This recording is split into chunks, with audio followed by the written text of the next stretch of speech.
Hello YouTube friends and welcome to my channel. So in this video I would like to continue my James Williams series or Hisatsu series, or let's call it Hisatsu series of knife videos.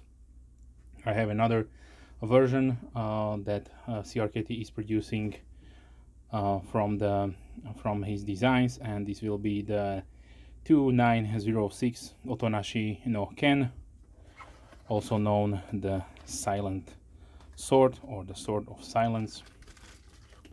Inside we have just some literature,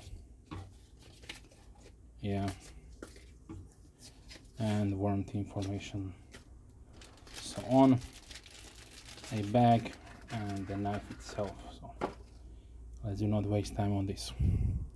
So this one, as far as I know, is the largest one in the series that I have in my collection so far. There is still one missing, and let's talk a little bit about this design. So I did mention a couple of times in my previous videos about the heritage, about the blade shape and so on, and as far as this version of the knife goes, Mr. James Williams, who is a veteran martial arts practitioner and also instructor, he has over 40 years of knowledge with these things, so martial arts and edge weapon design. He's also underwent teachings in Japan in the way of the warrior and samurai, so he definitely knows how to design a really special purpose knife or tool. So, and as far as the story behind this knife goes, is that he was approached by SOCOM, that is the United States Special Operations Command, is part of the Department of Defense, and they asked him if he could produce a large folding combat knife specially oriented to CQB or close quarter battle environment settings use. And he arose to this occasion, of course, and he produced this one. Just to give you the size, but I will be showing off the different sizes. But here is the original Heiho, the first knife that he designed for the undercover operations, special operations personnel, and this time they wanted something a little bit larger. So yeah, so let me give you the measurements really quick. The over length is 25.4 centimeters, so that is 10 inches. The blade is 11.3 centimeters or 4.5 inches. The blade width is 2.3 centimeters or 0.9 inches. Thickness is 3.4 millimeters. Right here the stock. That is 0.13 inches. The handle is 14.1 centimeters or 5.5 inches long, with a thickness of 1.1 centimeter or 0.5 inches. On the blade we have OS 8 with a bead blasted black corrosion resistant coating, and as I mentioned in my previous Hisatsu videos, sometimes this Tanto point configuration is called Hisatsu, but the correct name is Osoraku Zukuri, and basically it was a uncommon shape with a really large kisaki, that is the primary edge, as Tantos have a primary and a secondary edge, and it was engraved by a bladesmith by the name of Sumada Sukumone, who engraved these characters on the blade, and therefore the Osoraku Zukuri was born. And I go in my previous videos on how this was really popular in Japan, If you would like to see the cross section, I've printed out a different Tanto profiles, and the Osoraku Zukuri is this one here, so you definitely see the separation of the primary and secondary blade. And yeah, but if you would like to know more about the history about this configuration, then check out on Google. You will find lots of information about about who has used these kind of Tantos and why it was so popular. I do not want to prolong this video with those information I've talked in my previous one. So if you'd like to know more, also you can check my previous videos in this series. Okay, so on the, like I mentioned, on the handle we have coarse G10.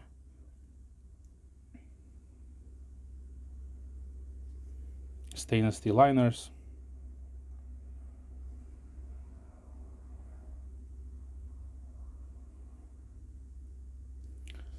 This time we have a manual locks safety, knife safety system. This is a stainless steel frame lock construction. Opening is via thumb disc, and the pivot assembly drives on phosphor and bronze washers. The pocket clip is a true ambidextrous pocket clip with a deep carry configuration and with a really stiff action right there.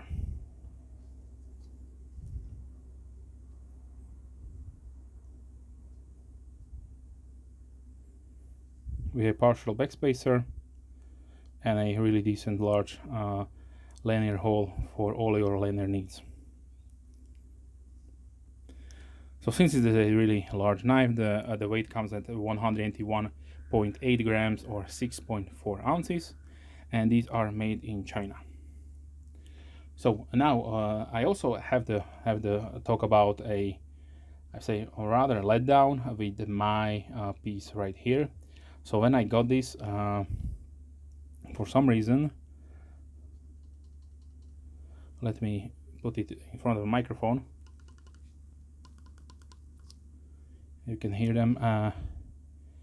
I'm getting lock rock, and that is because the stainless steel frame does not engage completely. So now if I would disassemble a knife, bend it a little bit inwards, there should be no problems there.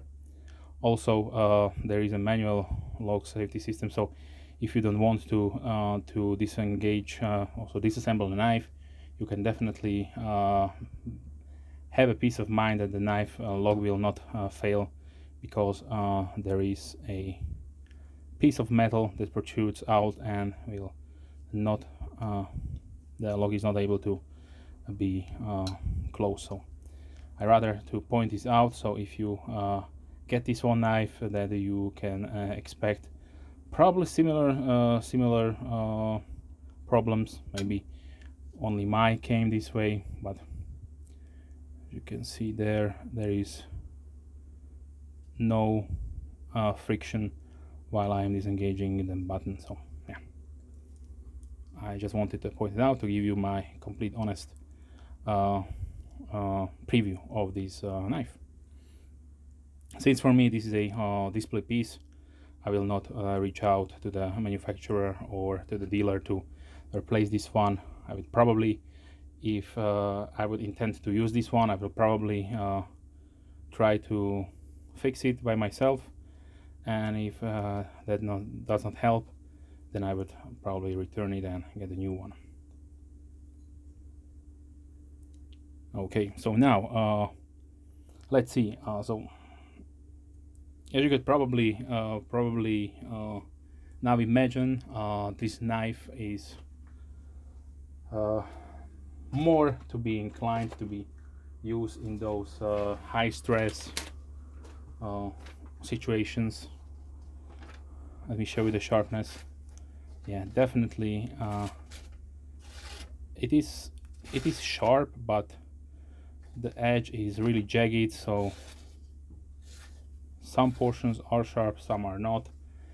Definitely, this is more a, what I would say, a stabbing implement rather than a slashing, but I don't know, maybe this one just slipped the QC, who knows. It is what it is. I have probably no problems to resharpen it. It would probably take only a couple of passes on ceramic stones and it will be nice and sharp. But since I would like to give you my honest opinions about this knife, this is also one thing that I have to show you and mention here, so that you get the whole picture, of course.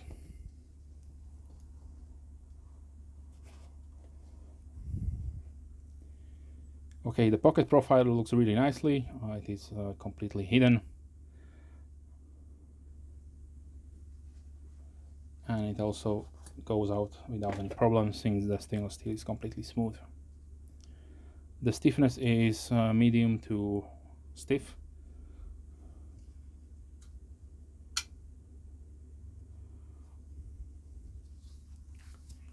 Okay, and now let's see a few size comparisons. I don't know if I mentioned, but this knife is made in Taiwan. Probably I have.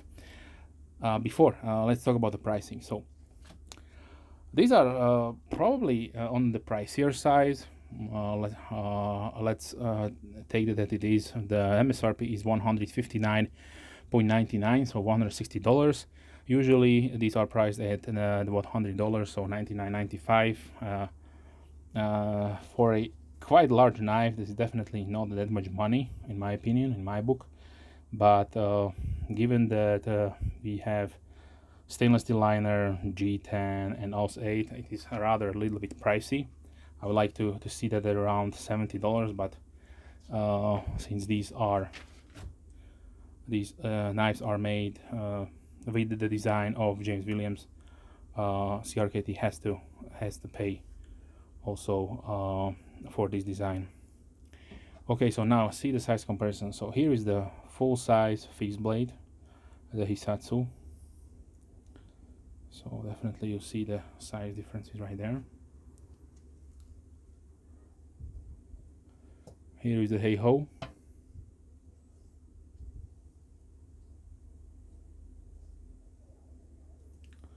And then here is the original Hisatsu 2 or Hisatsu folder.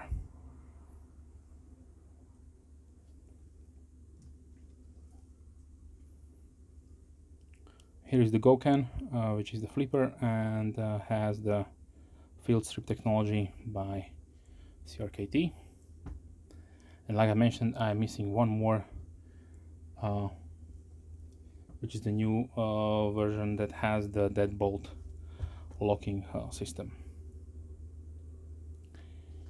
Okay, now let's see a few size comparisons with other knives.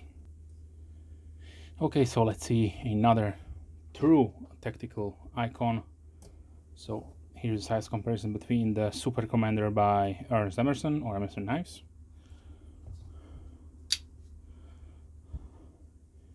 Here's a Strider SMF.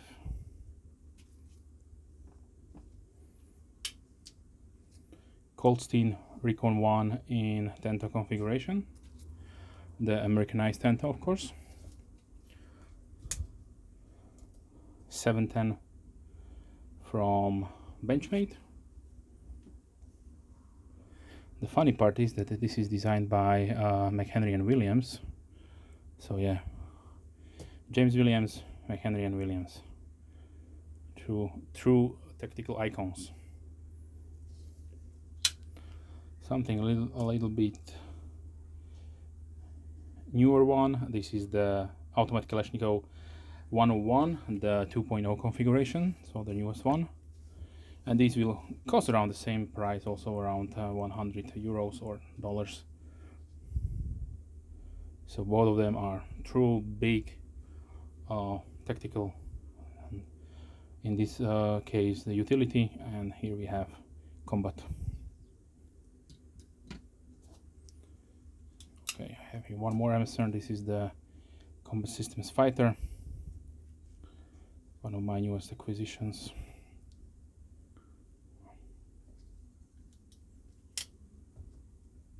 Okay, now let's continue with some more known or used designs. So here is the Spyderco Endura.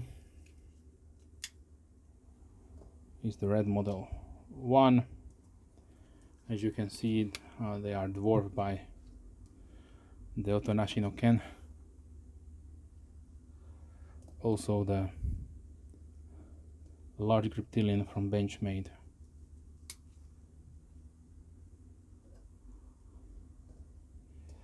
Paramilitary 2.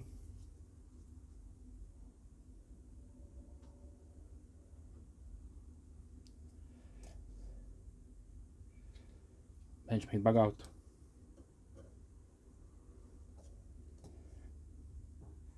CVV Elementum.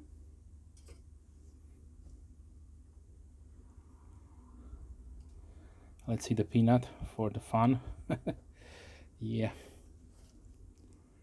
And let's close down with the K-Bar Doja Folding Hunter, since I don't have anything larger here on the table.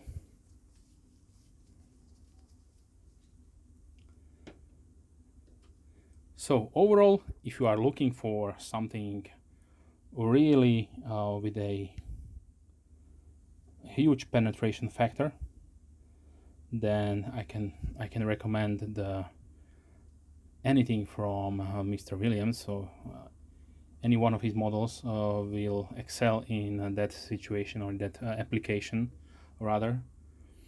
So if you are looking to maybe something for your display case, or to put on your shelf, or just have as a conversation piece with your colleagues or friends, then also I highly recommend these Japanese traditional Tanto design knives that Mr. Williams is designing, because they are really beautiful in my opinion. They have a special function, yes, these are tactical knives through and through, so please keep that in mind. Somebody may be offended or intimidated by that. If you are carrying a 10-inch folding sword, but it is what it is. They have their place, and I'm really happy that I can have one in my collection. So yeah, this was the CRKT Otanashi no Ken. If you have any questions, please leave comments down below. I would like to thank all of my subscribers taking their time watching the videos, and if you are not a subscriber, then please consider subscribing. Do not miss any future videos. With that being said, I wish you a wonderful day and hope to see you soon. Bye.